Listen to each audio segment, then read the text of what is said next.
Shalom. Bagaimana kabarnya hari ini? Pasti semua baik dan diberkati Tuhan ya. Perkenalkan, nama saya Nisa. Aku Misael. Aku Trida. Kami di sini untuk mengajak adik-adik semua bernyanyi dengan Dia Panggil Nama Saya.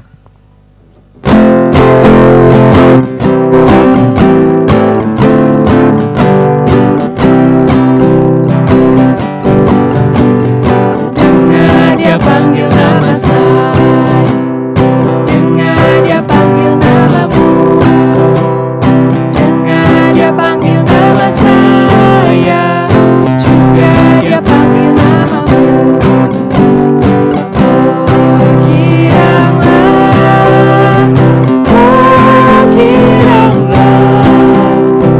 Yesus sama cinta pada saya.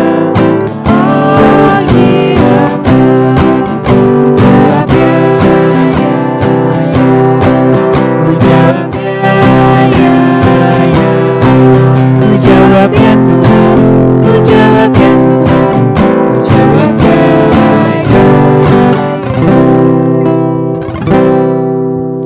Sebelum kita memulai ibadah sekolah minggu, kita akan berdoa pembukaan yang dipimpin oleh Misael. Mari kita tundukkan kepala, mari kita lipat tangan, mari kita tutup mata, kita berdoa. Terima kasih Tuhan atas berkat-Mu hari ini, kami dapat beribadah. Kami memohon padamu Tuhan supaya kami dapat mendengarkan firman-Mu dengan baik. Kami juga berdoa bagi Kak Tanti yang akan memberi firman-Mu pada kami supaya dapat memberi firman dengan baik. Terima kasih Tuhan, kami telah berdoa dan ucap syukur. Haleluya, amin. Sekarang kita akan menyanyikan lagu Tabuh Gendang. Kita akan nyanyikan bersama-sama dengan semangat ya.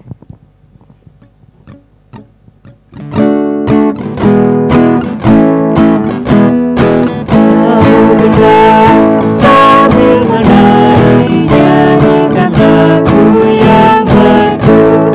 Bunyikanlah gambus kecapi, mari memuji Allahmu. Karya besar yang agung benar dilakukannya terhadap umatnya. Sebelum firman, kita akan menyiapkan hati kita. Kita akan menyanyikan lagu Betapa Hatiku.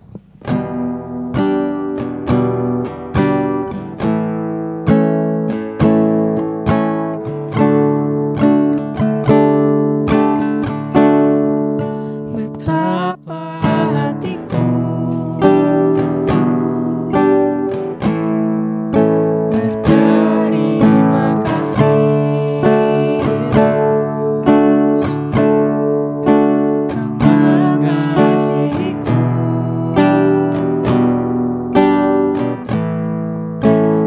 Kau memilikiku.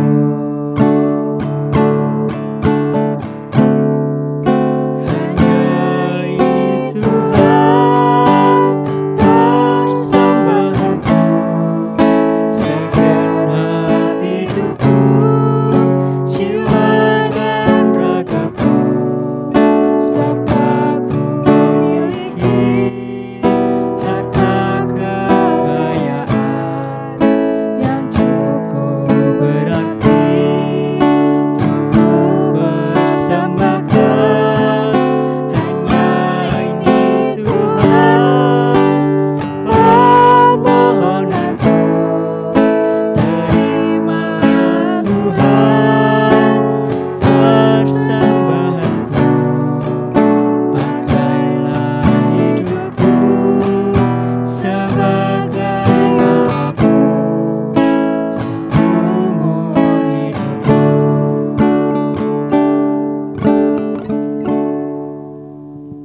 Shalom adik-adik, apa kabar? Ketemu lagi dengan Kak Tanti. Kak Tanti berharap adik-adik di rumah penuh dengan sukacita walaupun kita hanya bisa bertemu lewat online.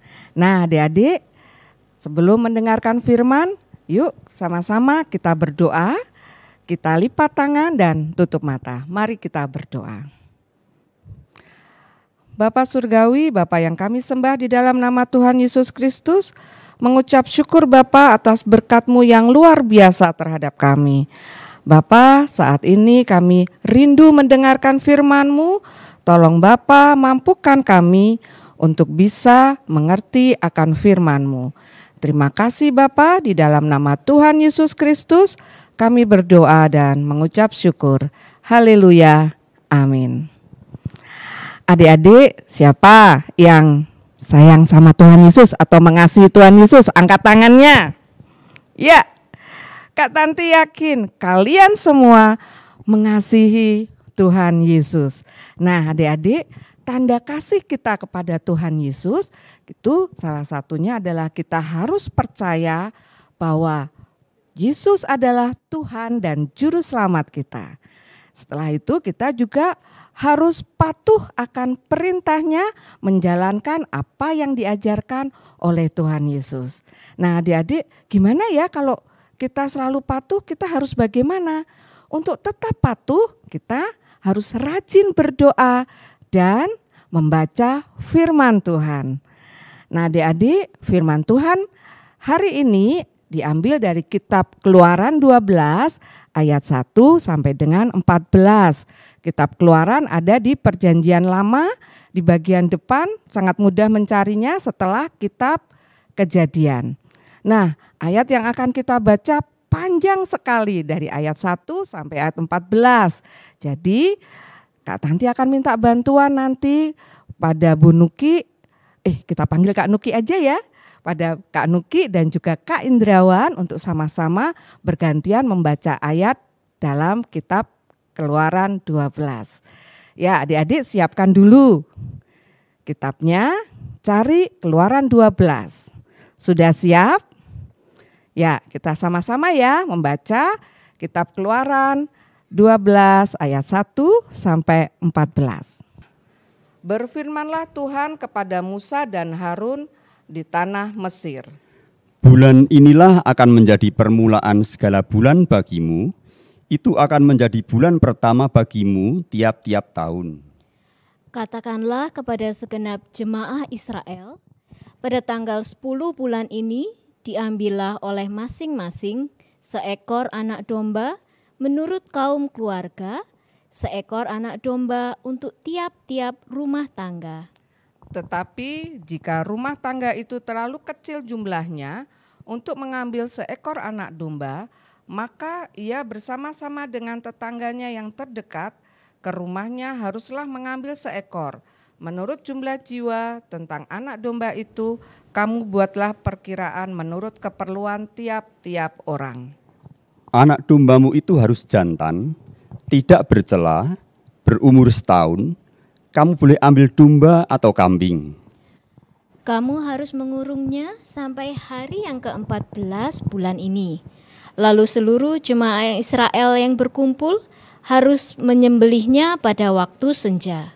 Kemudian dari darahnya haruslah diambil sedikit dan dibubuhkan pada kedua tiang pintu dan pada ambang atas dan pada rumah-rumah di mana orang memakannya.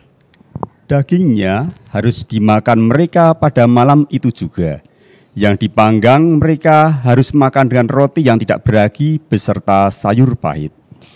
Janganlah kamu memakannya mentah atau direbus dalam air. Hanya dipanggang di api, lengkap dengan kepalanya dan betisnya dan isi perutnya. Janganlah kamu tinggalkan apa-apa dari daging itu sampai pagi. Apa yang tinggal sampai pagi kamu bakarlah habis dengan api. Dan beginilah kamu memakannya. Pinggangmu berikat, kasut pada kakimu, dan tongkat di tanganmu. Buru-burulah kamu memakannya. Itulah Paskah bagi Tuhan. Sebab pada malam ini aku akan menjalani tanah Mesir, dan semua anak sulung dari anak manusia sampai anak binatang akan kubunuh. Dan kepada semua Allah di Mesir akan kujatuhkan hukuman. Akulah Tuhan. Dan darah itu menjadi tanda bagimu pada rumah-rumah di mana kamu tinggal. Apabila aku melihat darah itu, maka aku akan lewat daripada kamu. Jadi tidak akan ada tulah kemusnahan di tengah-tengah kamu. apabila aku menghukum tanah Mesir. Hari ini akan menjadi hari peringatan bagimu. Kamu harus merayakannya sebagai hari raya bagi Tuhan turun-temurun. Kamu harus merayakannya sebagai ketetapan untuk selamanya. Nah, adik-adik, kitab Keluaran 12 yang barusan kita baca bersama ini menceritakan tentang Paskah mula-mula. Yuk, sekarang kita ingat lagi apa yang disampaikan oleh Kak Yemi di minggu yang lalu. Kak Yemi menyampaikan tentang Musa yang diutus oleh Allah untuk membebaskan bangsa Israel dari tanah Mesir. Nah, adik-adik, Musa patuh akan perintah Allah. Jadi Musa bersama dengan kakaknya Harun menghadap kepada Fir'aun, Raja Mesir, untuk meminta pembebasan bangsa Israel dari Mesir. Tetapi Fir'aun tidak mau. Fir'aun mengeraskan hatinya dan tidak memperbolehkan bangsa Israel keluar dari Mesir. Maka marahlah Tuhan. Tuhan memberi hukuman kepada bangsa Israel. Maaf, bukan bangsa Israel adik-adik, bangsa Mesir. Nah, hukuman atau yang disebut dengan tulah, saat itu Tuhan memberikan seluruh air di Mesir menjadi darah. Dan rakyat Mesir semua menderita karena tidak bisa makan, tidak bisa minum, dan tidak bisa mandi. Tapi hati Fir'aun tetap mengeras dan Tuhan memberikan tulah yang kedua. Tulah yang kedua adalah katak. Di seluruh negeri Mesir penuh dengan katak. Berjuta-juta katak sehingga rakyat Mesir tidak bisa beraktivitas. Tetapi Fir'aun tetap mengeraskan hatinya. Maka Tuhan menjatuhkan tulah yang ketiga. Tulah yang ketiga adalah nyamuk. Nah, adik-adik, nyamuk banyak sekali pagi, siang, sore, malam. Nyamuk berterbangan di antara orang-orang Mesir. Tetapi hati Fir'aun tetap mengeras. Sehingga Tuhan menjatuhkan tulah yang keberapa adik-adik? Yang keempat. Nah, tulah yang keempat adalah lalat. Lalat pikat Kak. Nanti lupa namanya, lalat apa ya? Nah, lalat pikat. Jadi di seluruh Mesir penuh dengan lalat. Lalat itu menjijikkan kan adik-adik? Rakyat Mesir hidup sengsara. Tapi hati Fir'aun tetap mengeras. Dan Tuhan menurunkan tulah yang kelima. Tulah yang kelima adalah penyakit sampar pada binatang ternak. Seluruh ternak di Mesir mati karena terkena penyakit sampar. Ada kuda, ada kambing, ada kerbau, ada domba, ada sapi, ada unta, semuanya mati. Tetapi kembali lagi adik-adik, hati Fir'aun tetap mengeras. Sehingga Tuhan menurunkan tulah yang keenam. Tulah yang keenam adalah penyakit barah. Penyakit kulit yang diderita oleh seluruh rakyat Mesir, di mana gatal-gatal, kulitnya luka, keluar darah, dan baunya sangat busuk. Tambah menderita rakyat Mesir. Tetapi Fir'aun tidak mau membebaskan bangsa Israel, hatinya tetap keras. Maka Tuhan menurunkan tulah yang ketujuh. Tulah yang ketujuh itu adalah hujan es. Nah, adik-adik, orang yang terkena hujan es, kepalanya tertimpa es akan meninggal, akan mati. Nah, hidup rakyat Mesir sengsara, tetapi hati Fir'aun tetap mengeras. Fir'aun tidak mau membebaskan rakyat Israel atau bangsa Israel. Dan Tuhan menurunkan tulah yang ke-8.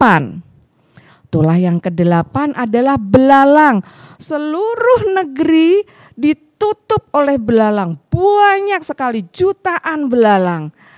Tetapi kembali hati Fir'aun tidak tergerak. Nah, Tuhan kemudian menurunkan tulah yang ke-9. Tulah ke-9 itu adalah gelap gulita. Seluruh Mesir selama 3 hari gelap, adik-adik, tidak bisa lihat apa-apa. Walaupun mereka menyalakan lentera, mereka menyalakan lilin, tapi tetap tidak bisa melihat apa-apa selama 3 hari. Tetapi kembali lagi hati Fir'aun tetap mengeras dan tidak mau membebaskan bangsa Israel. Maka Tuhan menurunkan tulah yang ke-10. Tulah yang ke-10 itu adalah setiap anak sulung di keluarga Mesir akan meninggal. Nah, yang dinamakan anak sulung itulah anak yang pertama. Anak pertama akan meninggal. Dan pada saat itu Allah juga berfirman kepada bangsa Israel supaya mereka menyembelih anak domba yang tidak bercela. Kemudian darah dari anak domba itu dioleskan di kanan kiri pintu dan di atas pintu. Nah, selain itu mereka diharuskan untuk memakan daging anak domba itu dengan cara dipanggang. Makan daging anak domba itu bersama dengan sayuran yang pahit dan roti yang tidak beragi. Dan mereka harus memakannya sampai habis. Bila tidak habis, daging domba itu harus dibakar di dalam api. Dan pada saat mereka memakan daging domba tersebut, mereka harus dalam keadaan siap siaga dengan memakai baju lengkap, memakai ikat pinggang, memakai kasut atau disebut juga dengan alas kaki, dan membawa tongkat. Jadi seolah-olah mereka akan pergi jauh. Nah, adik-adik, orang Israel melakukan semua yang Tuhan perintahkan. Dan tibalah saat Tuhan menurunkan tulah yang ke-10, yaitu anak sulung pada keluarga Mesir akan meninggal. Dan benar adik-adik, seluruh anak sulung di Mesir itu meninggal, termasuk anak sulung dari Raja Fir'aun. Tetapi rakyat Israel terselamatkan karena mereka telah memberi tanda pada pintu mereka. Nah, karena merasa sangat sedih atas kehilangan anaknya yang pertama, akhirnya Fir'aun membebaskan bangsa Israel untuk keluar dari Mesir.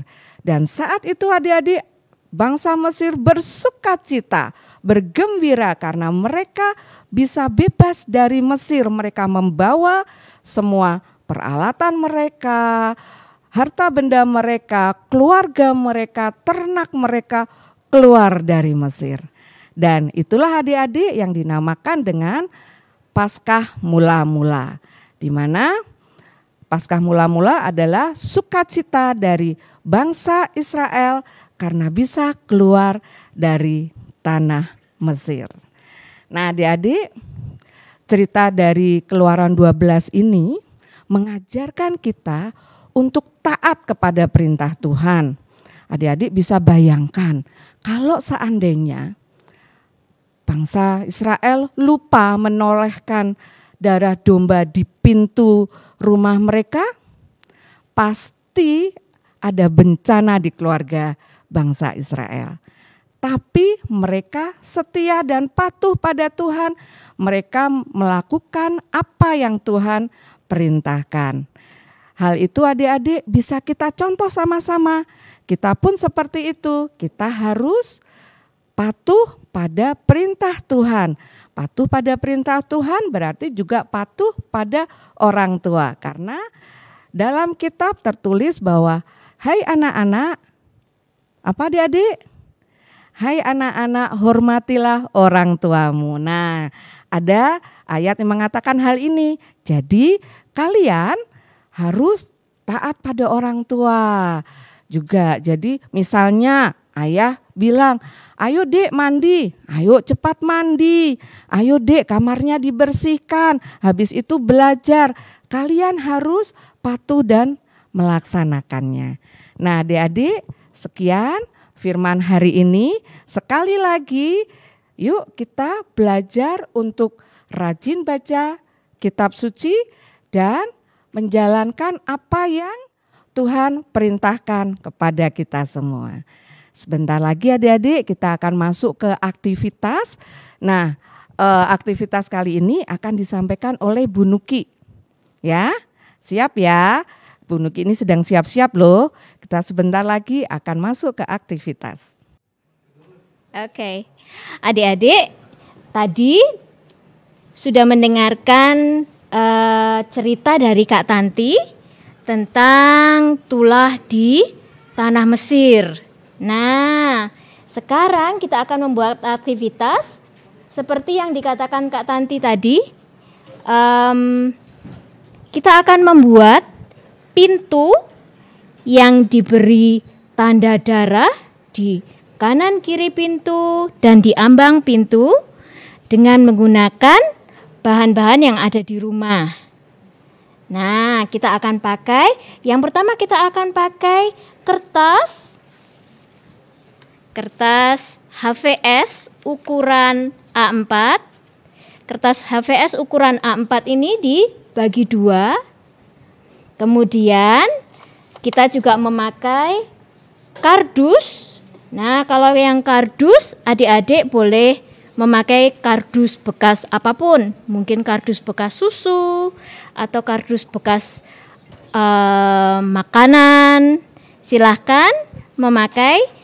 Minta tanya papa mama, ada enggak kardus di rumah. Kita juga mau pakai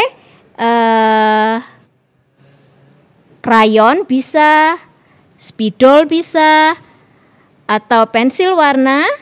Ada juga alat tulis menulis, ada gunting, ada penggaris.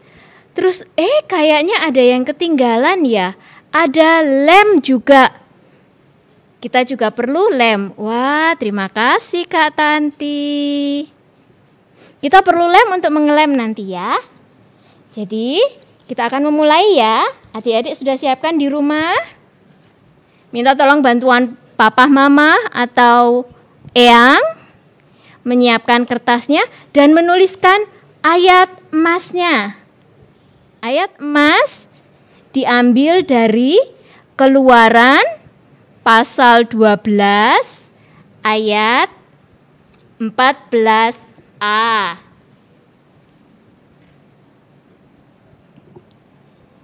Ya, tadi dibuka Alkitabnya dan tulisnya di kertas yang HVS tadi ya, di tengah-tengah, sehingga ada tempat untuk mengelem daun pintunya, juga ambang pintunya.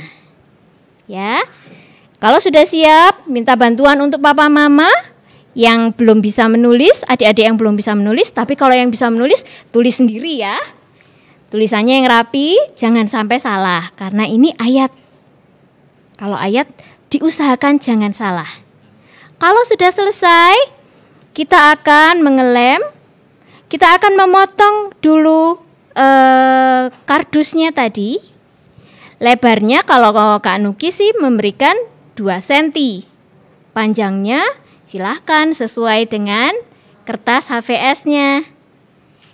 Kalau sudah ada disiapkan, ada daun pintu, ada kusen kanan kiri, ada ambang atas. Nah, kita akan mulai mengelem. Mengelemnya dimulai dari bagian yang kanan. Kalau untuk adik-adik di bagian yang kiri ya. Kita akan lem dulu bagian yang kiri.